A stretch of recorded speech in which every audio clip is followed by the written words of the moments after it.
Jim was 72 when he first said it out loud, quietly, almost like a confession. "I don't like who my wife has become."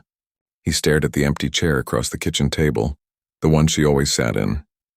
But what haunted him more than his own words was the whisper that followed deep inside. Maybe it's not her that's changed. Maybe it's me. It wasn't her silver hair, or her slower steps. It was something deeper. A distance. A silence that had been growing for years, like ivy wrapping around the foundation of their home. Quiet. Creeping. Almost invisible. And in that silence, a dangerous thought had taken root in Jim's mind and in the minds of so many older men like him. Today I'm unraveling a truth most men never speak aloud, and most women silently feel. A truth that, if ignored, can unravel decades of love, devotion, and shared life. But listen closely, because what you're about to hear may reflect something in your own heart. This isn't just Jim's story, it might be yours too. And while the path may have faded, there's still a way back. Why older men dislike their wives as their wives age. It's not her wrinkles, it's his reflection. When a man says his wife has changed, he's often staring at the parts of himself he no longer understands. Jim sat across from her, watching her stir her tea, the sunlight catching the soft lines around her eyes. Lines he once traced with affection. Now they unsettled him, not because they made her older, but because they made him feel invisible. He realized he wasn't looking at her face, he was looking at time, at missed chances, at the fading fire in his own eyes, at the things he thought he'd still have time to do, to be, to feel. Her aging had become a mirror for his mortality. He found himself pulling away, not out of dislike, but out of discomfort, because every new wrinkle on her face was a reminder that life was moving forward even if he felt left behind. You see, society tells men to seek youth, chase beauty, celebrate power, but it says almost nothing about how to honor age, how to see grace in a weary smile, how to recognize that resilience is its own kind of allure. Jim wasn't losing love. He was losing his own reflection, his place in the world, his sense of vitality. And so he projected that unease onto her. He didn't understand it at first. It came out in a little irritation, in silence at dinner, in subtle dismissals. He thought he was falling out of love. But he wasn't. He was falling out of youth and blaming her for the fall. But what if I told you that this quiet resentment so many older men feel, it has almost nothing to do with their wives at all? 2. Emotional abandonment wears a familiar face. One day, Jim realized he had stopped seeing his wife, not because she had disappeared, but because he had stopped looking. He still saw her body move through the kitchen, still heard her voice asking if he'd taken his pills, still noticed the way she folded his shirts just the way he liked. But he hadn't really looked at her in years. They had built a life together, children, vacations, birthdays, losses, wins. But somewhere between the mortgage and the retirement plan, between the long work weeks and the silence of empty nest mornings, something had eroded. Jim didn't leave her emotionally overnight. It happened slowly. In the missed "how was your day" conversations. In the way he stopped sharing his thoughts because he didn't think she'd understand, or because he didn't know how to say them anymore. And she stopped asking. Not because she didn't care, but because she had tried over and over and received closed doors instead of open hearts. Jim, like many men of his generation, had been taught to equate strength with silence. Vulnerability was weakness. Emotions were private things, best hidden in the garage with the unfinished projects.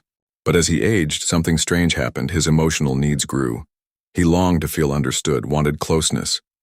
But when he reached for connection, he found only the distance he himself had built.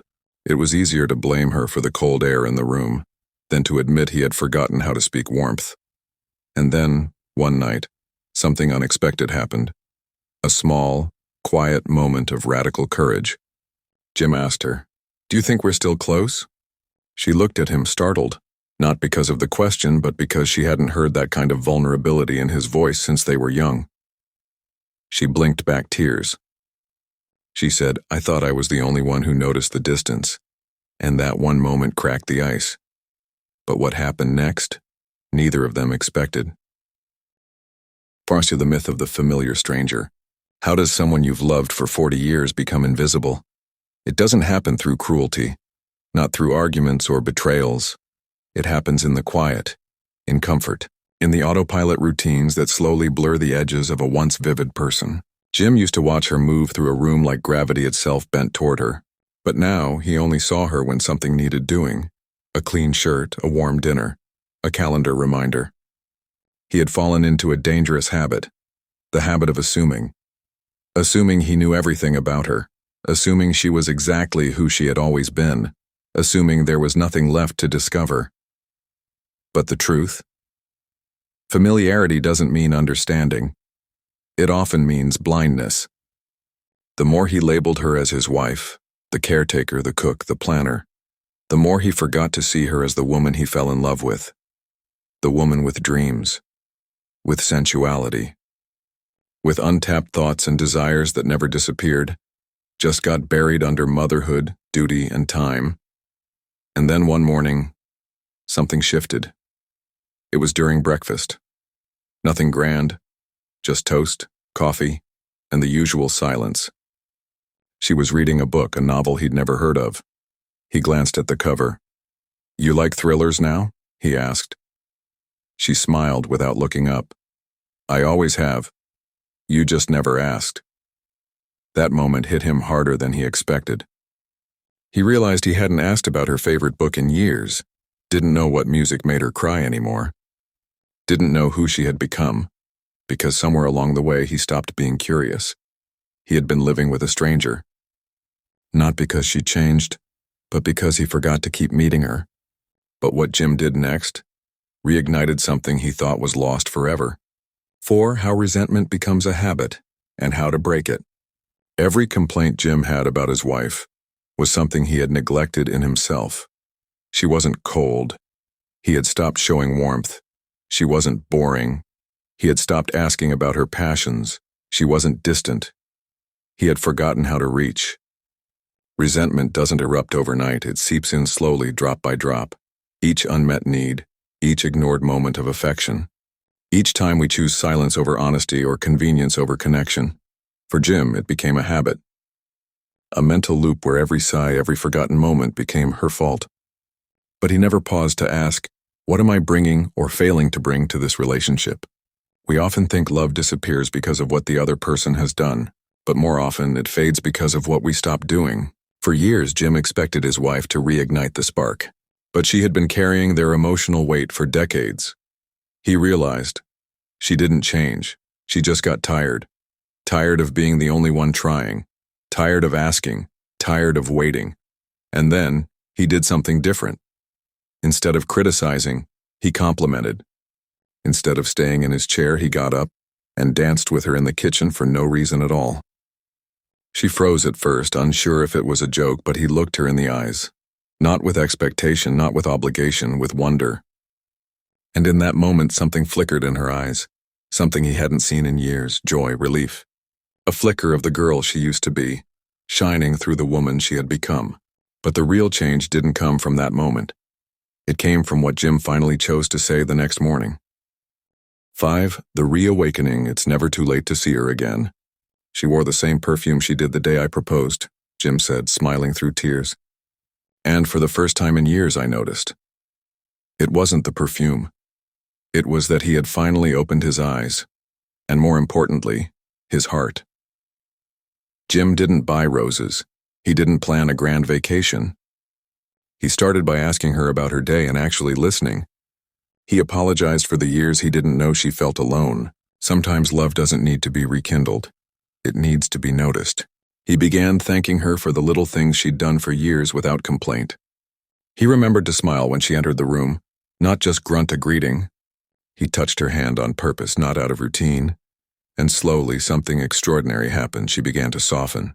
Her voice lightened. She began wearing earrings again, the ones he bought her on their 10th anniversary. He hadn't seen her glow in years. But the truth was, she never stopped shining. He had just forgotten to look. Jim wasn't reversing time. He wasn't chasing youth.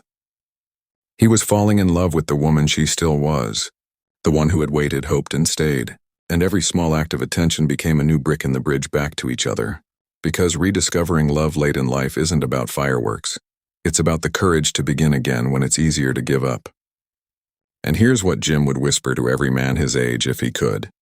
If you've ever sat across the table from your wife and felt like you were miles apart, if you've ever caught yourself longing for who she used to be, pause, breathe, she's still there and so are you. What time takes from the surface, it can give back to the soul, if you're willing to look deeper. Jim didn't find a new woman. He found a new way to see the one who'd been by his side all along. And through that shift, he changed. Not back into the man he used to be, but into the man he was always meant to become. You don't have to wait for regret to wake you up. You can choose to notice her smile today, to thank her for staying, to begin again. Now it's your turn. If Jim's story stirred something in you, click like to let us know it reached you. Comment below. What have you discovered about long-term love, aging, or the journey back to each other? Your truth could open a door for someone else. Subscribe for more honest, soul-deep stories that help us all grow stronger together. And share this video with a friend, a brother, or a husband who might need this message today. Because love doesn't fade. It just waits to be seen again.